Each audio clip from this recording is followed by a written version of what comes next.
বাজার থেকে কেনা শুকনা চালের গুঁড়া দিয়ে তৈরি করব ভাপা পিঠা।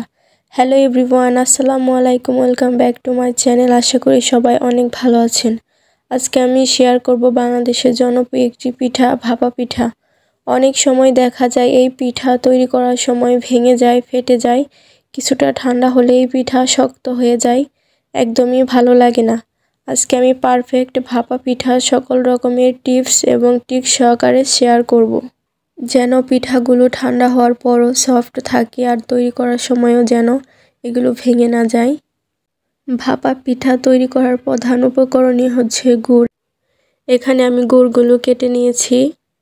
ভাপা পিঠা তৈরি করার জন্য এখানে আমি 500 মিলি দুধ ভালো করে জাল করে নিচ্ছি, কারণ চালের গুঁড়াটা আমি দুধ দিয়ে রেডি করব। দুধের ঘনত্ব বাড়ার জন্য এখানে দিয়ে দিলাম কয়েক চামচ গুঁড়া দুধ। এটা অপশনাল, আপনারা চাইলে নাও দিতে পারেন। এখন ভালো করে নেড়ে নিচ্ছি। গুঁড়া দুধটা মিশিয়ে নেব, নয়তো দলা পাকিয়ে যাবে। দেখতে পারছেন দুধের কালারটা কতটা সুন্দর হয়েছে। এটা আমি চুলা থেকে নামিয়ে নেব। এখন প্রথমে একটা মিক্সিং বলে আমি নিয়ে নিচ্ছি 3 কাপ শুকনা চালের গুঁড়া। বাজারে যে চালের গুঁড়াটা কিনতে পাওয়া যায়, আমি সেই চালের গুঁড়াটা নিয়েছি। এবার দিয়ে দিলাম হাফ চা চামচ লবণ। লবণটা আমি চালের গুঁড়ার সাথে ভালো করে মিশিয়ে নিচ্ছি। এবার কুসুম গরম দুধ অল্প অল্প করে এখানে দেব আর মেশাতে থাকব। একসঙ্গে এখানে অনেক বেশি দুধ দেওয়া যাবে না, অল্প অল্প করে দুধ দিতে হবে। অল্প অল্প করে দুধ দেব আর এই চালের গুঁড়াটা মেশাতে থাকব। আপনারা চাইলে ভেজা চালের গুঁড়া দিয়ে পিঠা তৈরি করতে পারেন। চালের গুঁড়া রেডি করার সময় দুধের পরিমাণটা খুবই ইম্পর্টেন্ট।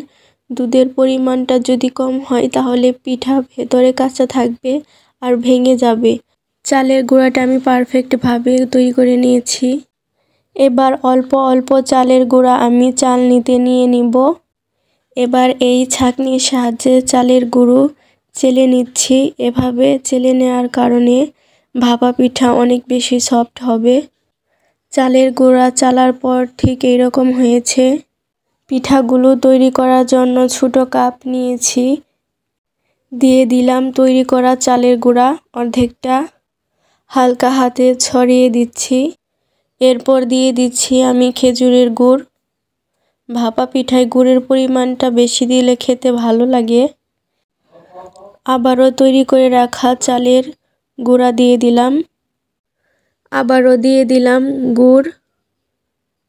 এই পিঠায় গুড়ের লেয়ার 2টা থাকবে, এর ফলে ভাপা পিঠা খেতে অনেক বেশি ভালো লাগে। এখন চালের গুঁড়া দিয়ে হালকা হাতে চেপে নিচ্ছি। এবার আগে থেকে ভেজা নিংড়ানো কাপড় দিয়ে ঢেকে দিলাম। এরপর এগুলো নিচে থেকে মুড়িয়ে নিচ্ছি। পিঠাগুলো ভাপে দেওয়ার জন্য আমি আগে থেকে পানি গরম করে নিয়েছি। এবার আমি কাপটা পাতিলের উপর দিয়ে দিলাম। এখন কাপটা আমি উঠিয়ে নেব সাবধানে।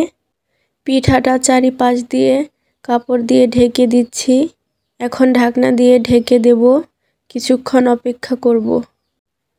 এবার ঢাকনা খুলে ভাপা পিঠা সাবধানে নামিয়ে নেব। এইভাবে সবগুলো পিঠা আমি বানিয়ে নেব।